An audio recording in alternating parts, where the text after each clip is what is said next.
Bonjour à tous, nous allons vous présenter aujourd'hui un sujet qui m'est particulièrement à cœur autour des services additionnels dans l'assurance auto à destination des jeunes. Je suis Joël Bassani, je suis le fondateur de Jinbi, une société dédiée à l'innovation dans l'assurance. Et j'accompagne Nissa, Janelli et Jovan dans le cadre de leurs études à l'IFPAS. Et tout au long de cette année, ils ont mené un projet tutoré que j'ai eu le plaisir d'accompagner sur une thématique des services additionnels en assurance auto à destination des jeunes, qui sont un public extrêmement difficile à capter aujourd'hui. Difficile à capter, difficile à retenir et difficile à éventuellement conquérir ou fidéliser dans le temps.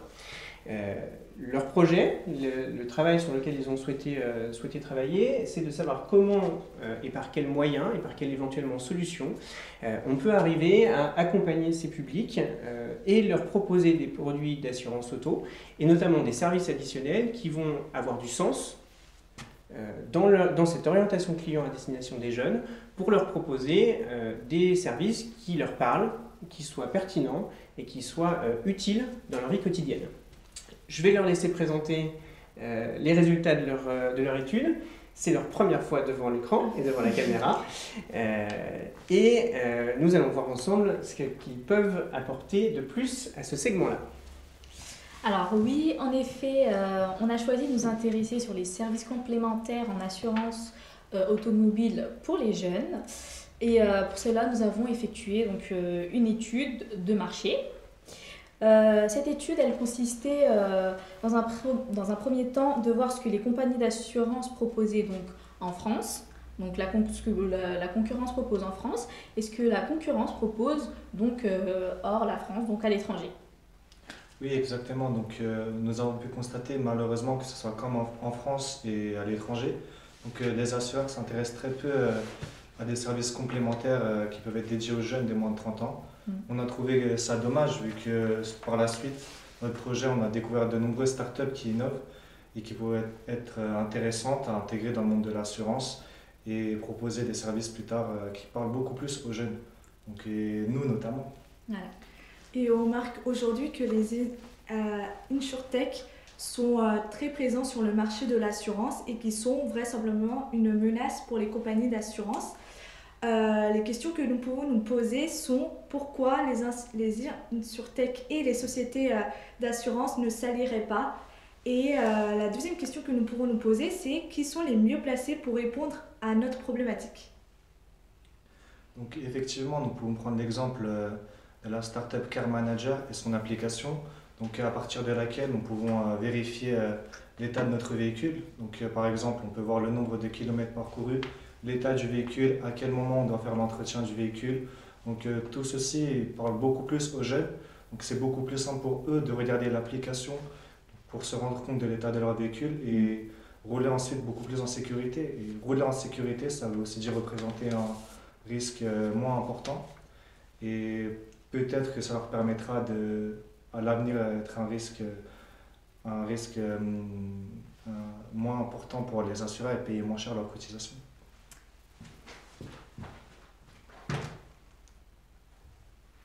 Alors, on a encore un autre exemple d'insurtech, Trove, aux États-Unis. C'est des micro-assurances en fait. Le client, il décide quel produit il veut assurer et pendant combien de temps. En fait, c'est un peu le même principe que iTunes avec les albums où les clients peuvent choisir le morceau qu'ils veulent acheter et ne pas acheter carrément tout l'album. En fait, c'est le même principe que Trove a décidé de faire dans le secteur des assurances.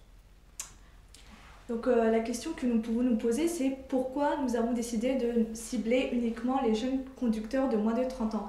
Alors pour cela, il y a plusieurs raisons. Tout d'abord, les jeunes conducteurs estiment que les cotisations sont surélevées et étant des étudiants, c'est difficile pour eux de faire face à ces dépenses. Ensuite de ça, ils considèrent que les garanties ne les satisfont pas. Ils recherchent des produits innovants qui soient liés à la digitalisation, à laquelle dans le domaine où ils sont nés.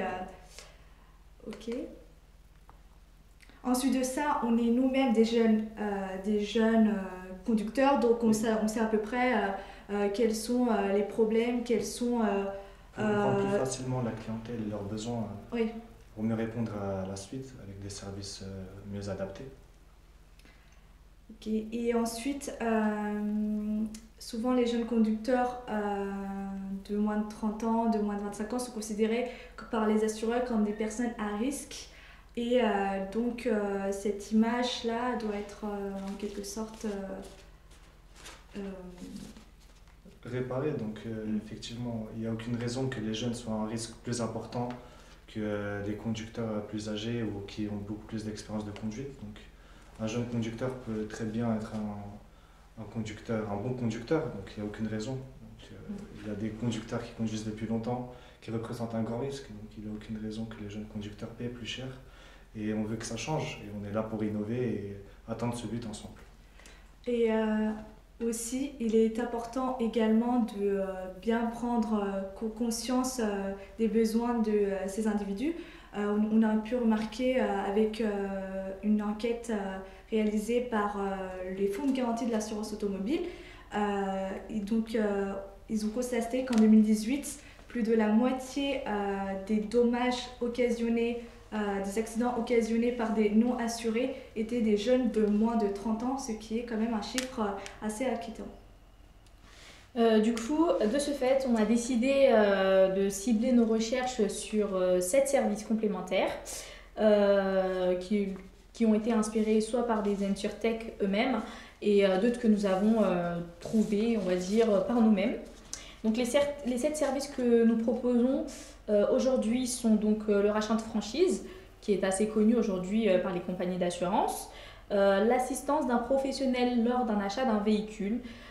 Aujourd'hui, on n'en trouve pas, je dirais, dans les contrats d'assurance. Et pourtant, ça pourrait éviter les arnaques lors d'un achat d'un véhicule d'occasion. Et là, en l'occurrence, pour les jeunes conducteurs, comme elle l'a dit Nisa tout à l'heure, ils n'ont pas forcément les moyens de s'acheter des véhicules neufs. Donc, ils s'orientent beaucoup vers des véhicules d'occasion. Et il serait intéressant de pouvoir donc, les accompagner dans ces démarches-là. Ensuite, une application avec les antécédents des véhicules. Alors depuis octobre 2018, donc l'État a mis en place donc un site où on peut répertorier, mais avant cela, il n'y avait rien en fait.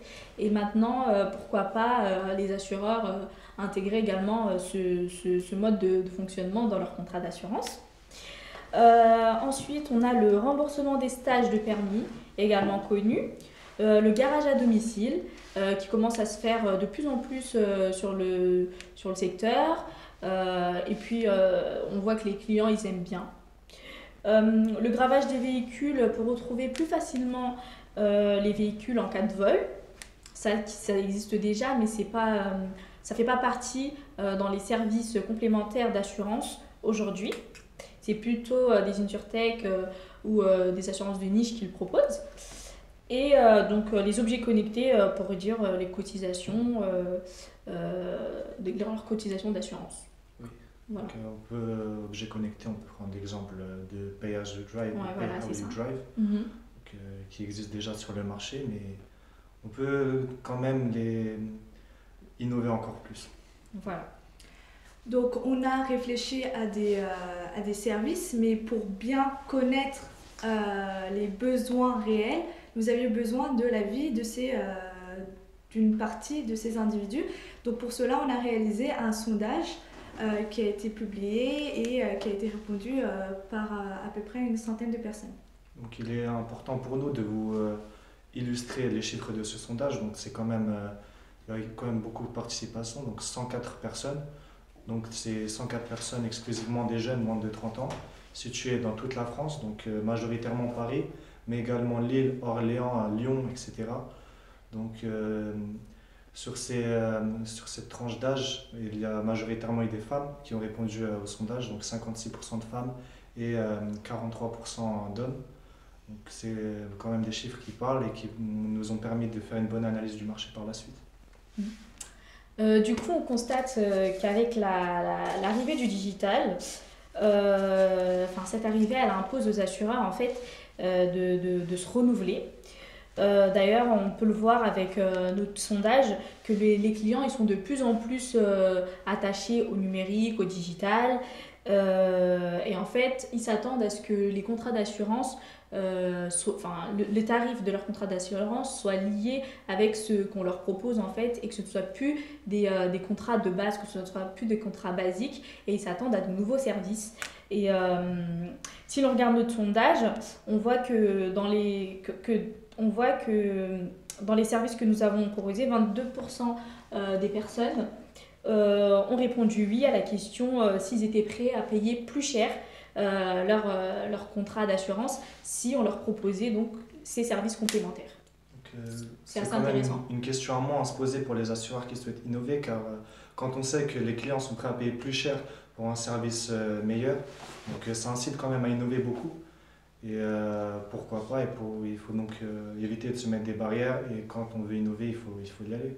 Donc, on a également d'autres chiffres donc, par rapport à la satisfaction des clients pour leur contrat assurance auto aujourd'hui. Donc, on voit qu'ils sont satisfaits, mais pas totalement en fait, qu'il leur manque quelque chose. Donc, c'est pour ça qu'on leur a proposé plusieurs produits.